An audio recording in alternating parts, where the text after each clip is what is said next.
Magandang gabi kaibigan.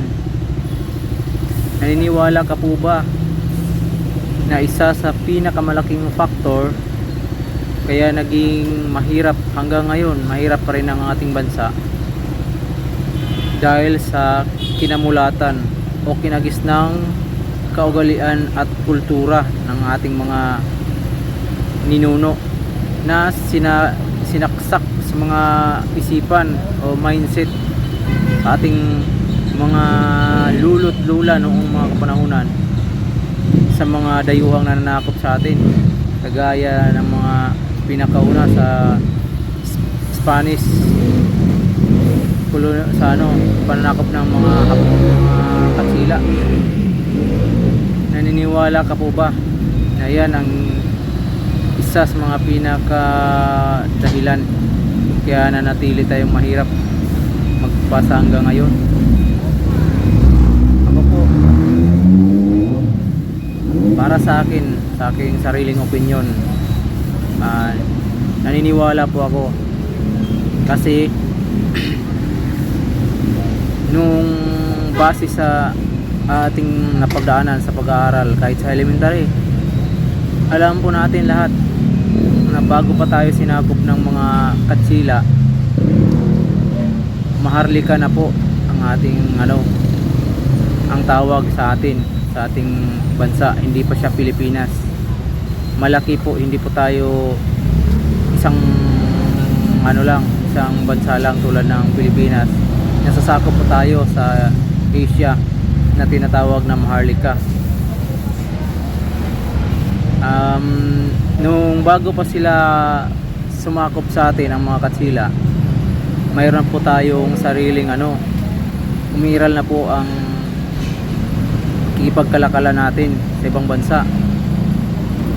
May mga patunay na po dyan. Nakipag-barter na po tayo sa China, sa Indonesia, mga Malaysia,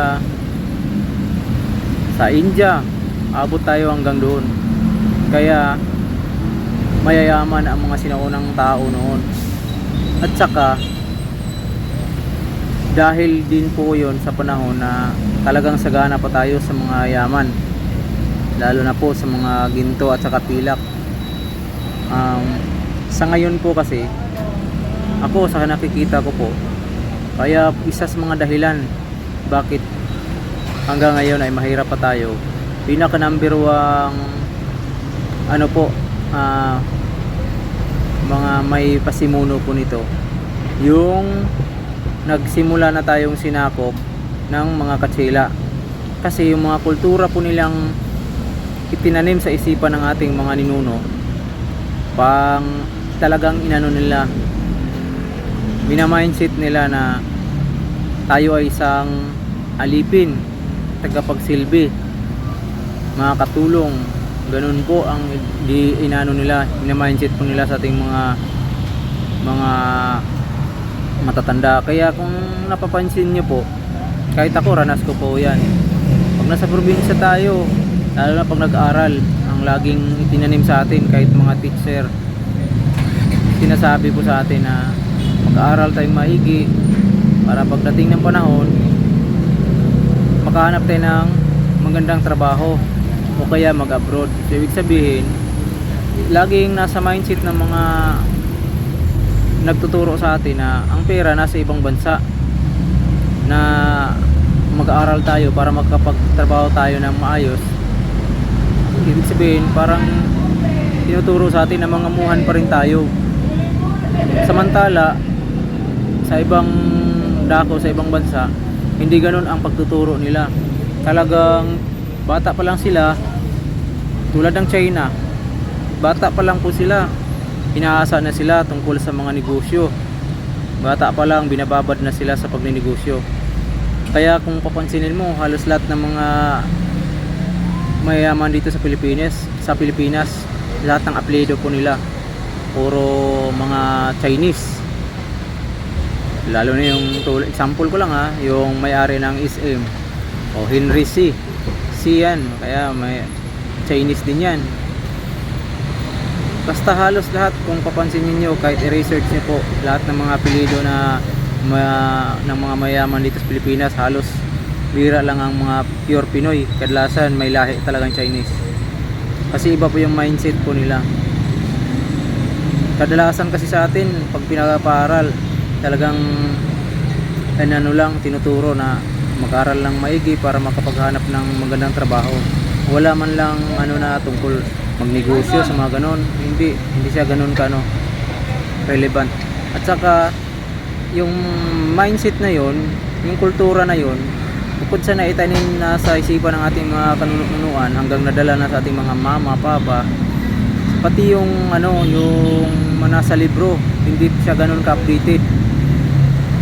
Kahit hanggang ngayon yung mga lumang libro, lalo na sa elementarya, talagang pa rin, may halo pa rin kultura na parang hindi siya accurate na sa panahon ngayon. Ganun pa rin ang niya, mapaluma pa din.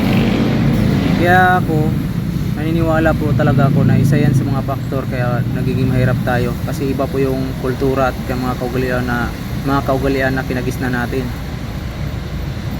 Number 1 na po dyan, lalo na pagdating sa mga politiko, kasi yung pagiging corrupt at saka bawat mga umuupo, kasi yan na po yung mga nagisna ng mga politiko natin na ganun din ang mga nangyari nung unang mga panahon.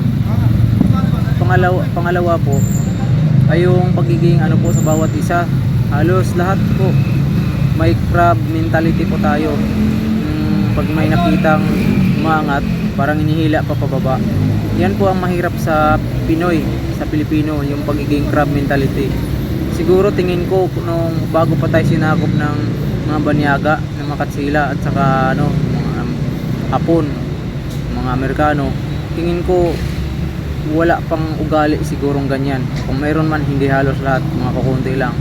Hindi tulad ngayon, lalo na sa social media, talagang naglipaan na halos lahat ng mga pag-ugali ng mga tao, puro crab mentality, puro siraan, kabilaan, kung saan yung may nagustuhan, sisiraan yung mga kalaban. Hindi natin alam, lahat ng mga yan gumagawa ng diskarte para po mapakita yung best nila. Kaso nga po, hindi pa nga sila nakapag-umpisa ng kalahati sa mga gusto nilang gawin, ay hinihila na pababa. Kaya minsan ang iba hindi kinaya, sila pa nagiging masama. Yan lang po. Maraming salamat po. Magandang gabi ulit mga kaibigan.